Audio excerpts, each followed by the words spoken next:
I'm going to start with the moment that still wakes me up at night.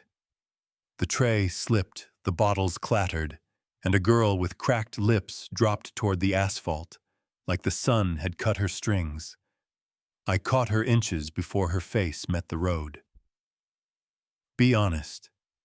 If it were you, would you have kept driving, or would you have thrown your whole day, maybe your whole life, out the window for a stranger selling water in the heat? My name's Mike. People like to tack on shiny titles, CEO, billionaire board chair, as if a stack of business cards could steady your hands when someone faints in your arms. It can't. Not when the air is shimmering horns or yelling, and the world decides your heartbeat is louder than your schedule. That morning I wasn't trying to be a hero. I was just late. Calls piling up, driver weaving through traffic, me pretending the long way would buy me 5 more minutes of control. Then I saw her. Faded red shirt tray balanced like a crown chin high, even though her legs were trembling. She moved through the heat like dignity could be a kind of shade.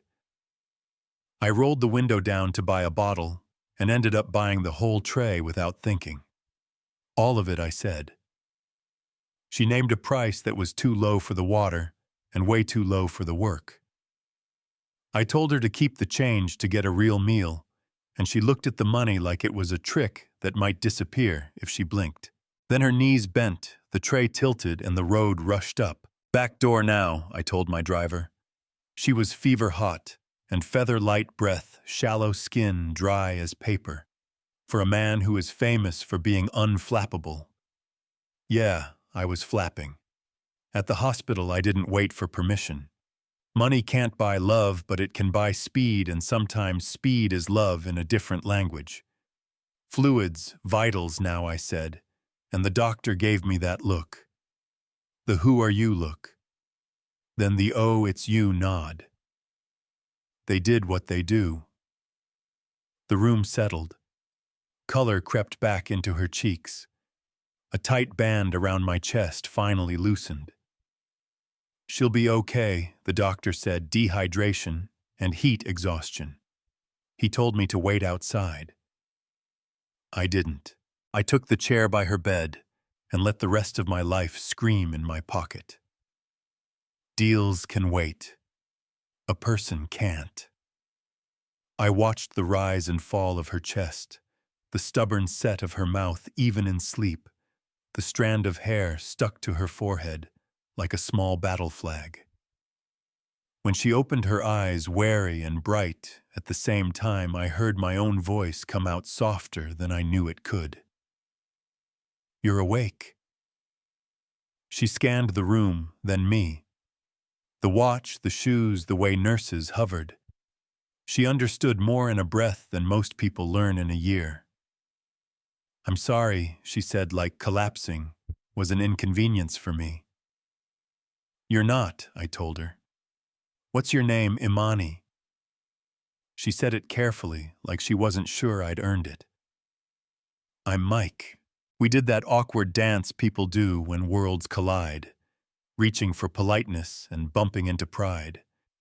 She tried to sit up, winced, refused water I was offering, because somewhere along the way, someone taught her that accepting help could be mistaken for asking for more. I'm fine, she said. That's not what I asked, I said back. The boss in me slipping out even in a hospital room. I asked about the tray, the selling the sun. The words came slow then like rain. Tuition due next week, nursing school, a mother who works 2 shifts, a father she lost too soon, a promise she made to herself to wear a white coat and make pain quieter for other people. I listened, not like a man waiting to talk, like a man who realized silence might be the most expensive thing he's ever owned. Let me help, I said. No, she said fast, not ungrateful, protective. I don't want charity. I don't feel sorry for you, I told her. And yeah, I heard how that sounded. I respect you. You shouldn't have to do this alone. She looked down at the thin blanket jaw tight. Maybe. but I need to earn it. So we found middle ground. A meal. Just a meal. No strings, no savior talk, no glittering offer she'd have to pay back with pieces of herself. There's a small place I go when I need to taste something real. Hot rice stew that smells like home to someone, conversation that doesn't come with an agenda. She ordered the cheapest thing and apologized once. I ordered the same and apologized not at all. Do you think that's fair? That somebody should have to apologize for hunger while other people post untouched plates for likes?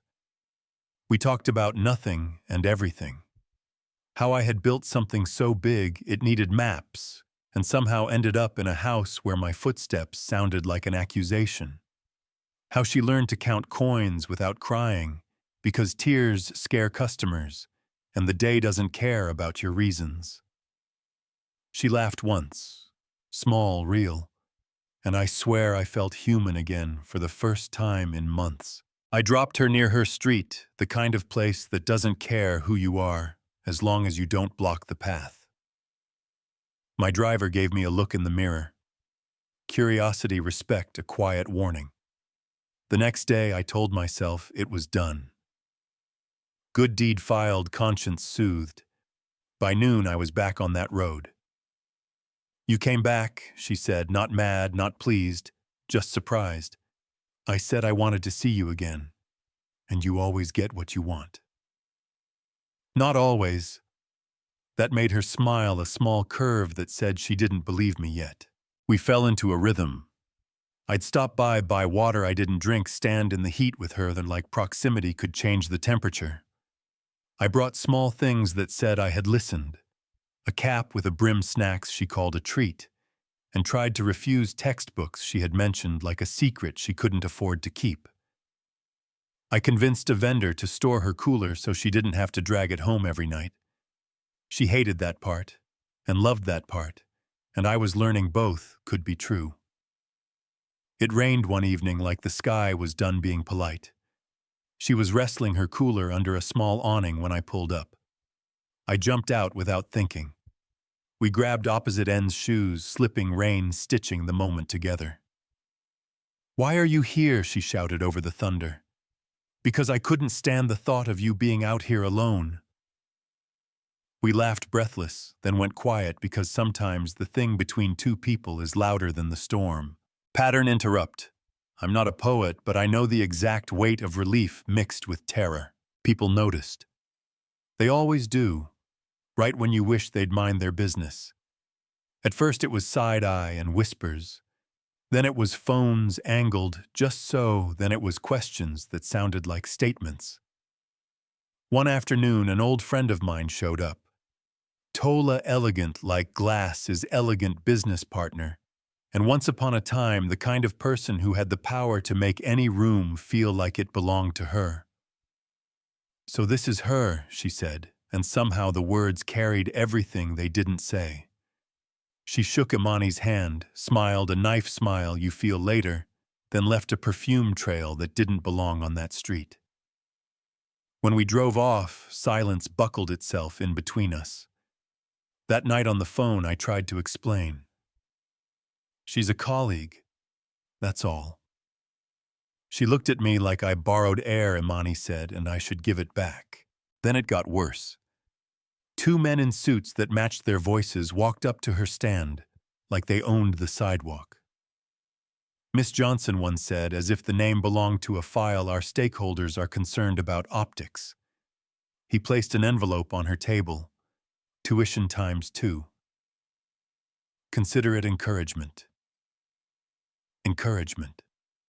Yeah, that's one word for hush. She pushed it back.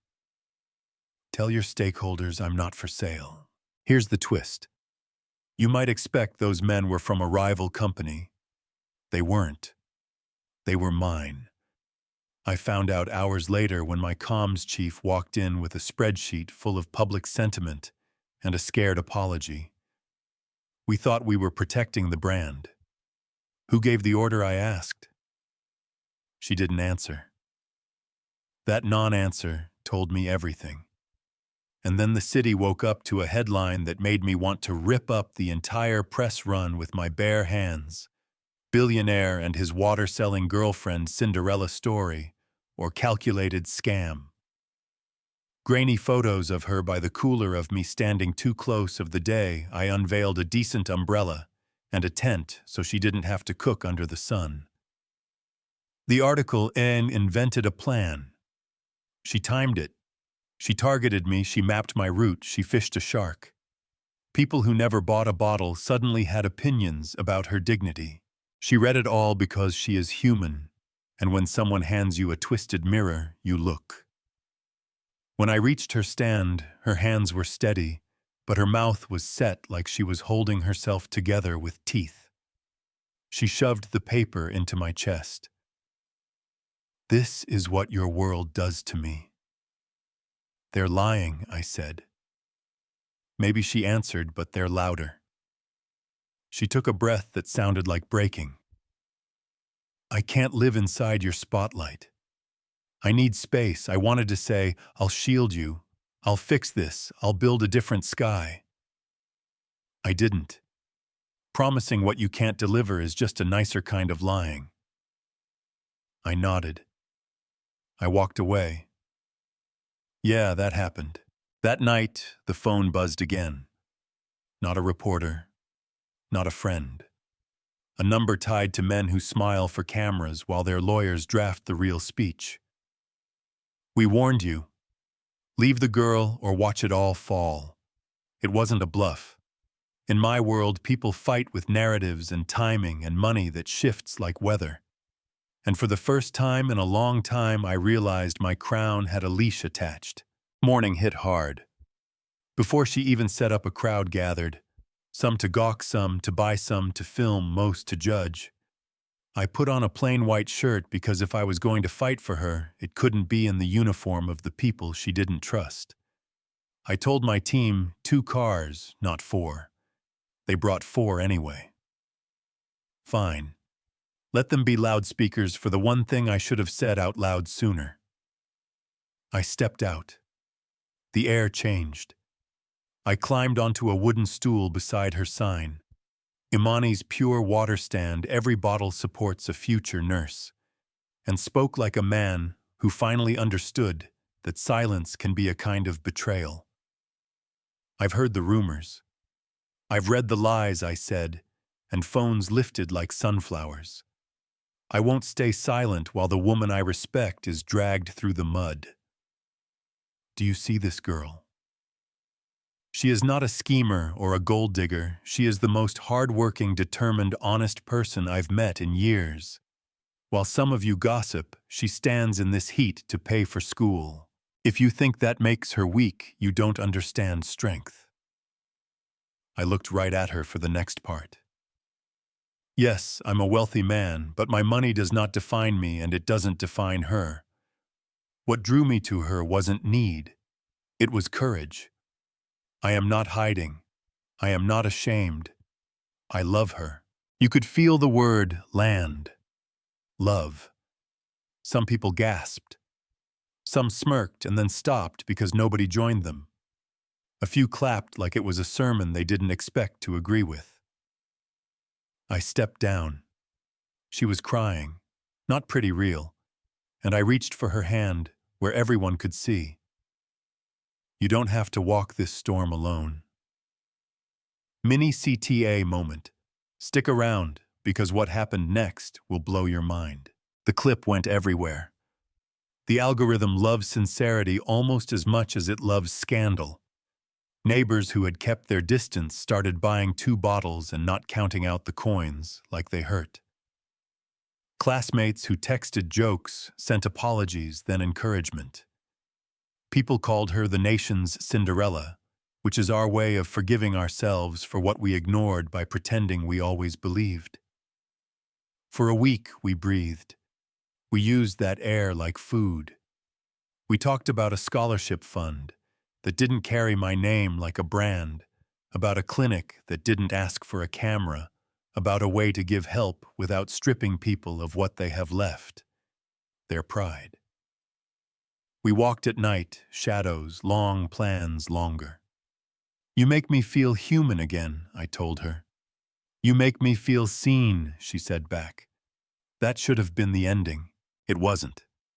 The board called a special meeting. Words like fiduciary duty and reputational risk floated around a table where I'm used to being the loudest voice. I kept mine low. Do you want a leader who caves to gossip, or a leader who stands for something? Someone said shareholders don't pay us to be brave. They pay us to be profitable. I said the profits exist because people trust us, and I refuse to teach the company that loyalty ends when the headlines start. The vote was close. Not close enough. They didn't fire me. People like me get transitioned, not tossed. They froze projects. I loved leaked whispers to friendly outlets, scheduled interviews I wasn't invited to. And the rival who'd been circling like a shark in slick water moved in for the bite. Friendly editorials, quiet lunches with two directors' offers disguised as concern. So I did something I hadn't done since all this started. I took her home. Not to show off. To stop hiding. The gate opened, and the expensive quiet rolled out. She stepped into the foyer like someone being careful with another person's dream. It doesn't feel real, she said. It is, I told her, but it means nothing if there's no one to share it with. Why bring me here because I want you to see all of me, I said, including the part that could lose this and still choose you. She looked at me like she was measuring whether those words were a promise or a threat. Do you hear yourself? She asked gently. You say it like you're a hero for loving someone the world told you not to. That landed. I needed it to. We walked by rooms full of art I thought I liked, and she stopped at a small painting. A crooked fence, a field that looked stubborn. This feels true, she said. We were still standing there when the gate camera pinged. 2 cars, papers, resignations dressed up as transitions, a clause to muzzle me, a bow to tie around a box that said, "Be quiet, and we'll keep you comfortable." I looked at her. Here's the question I'm still chewing on. If it were you, what would you have done? The envelope on your table might not be cash. It might be convenience, comfort, silence. But it's always an offer to trade a piece of yourself for a promise of peace. I didn't sign. I walked them back to the gate with perfect manners, which is just a polite way of saying no. I told my driver to take the night. I made her tea in a kitchen I barely use. We sat and listened to the house creak like it was exhaling for the first time. I don't want to be the reason you lose everything, she said. You're the reason I know what everything is, I told her. Sounds like a line. Sometimes lines are true. The stock dipped. Headlines frowned. The rival smiled. The board wrote a statement about vision that used words like fog. On the street where she sells water, people lined up anyway. A woman pressed money into her hand and said, "For the nurse who didn't disappear. The world is cruel. The world is kind. Sometimes to the same person in the same week. We're not a fairy tale with a glittering end card. We're 2 people trying to build something out of honesty and stubbornness, while a very loud system asks us to make ourselves smaller. We plan the clinic in pencil because pens feel cocky right now. We argue over nothing because it's easier than arguing with a storm. We kiss in doorways because ordinary is the most luxurious thing we own. Lawyers call. She studies. We sleep badly and wake up choosing again. So let me ask you straight. Do you think that's fair?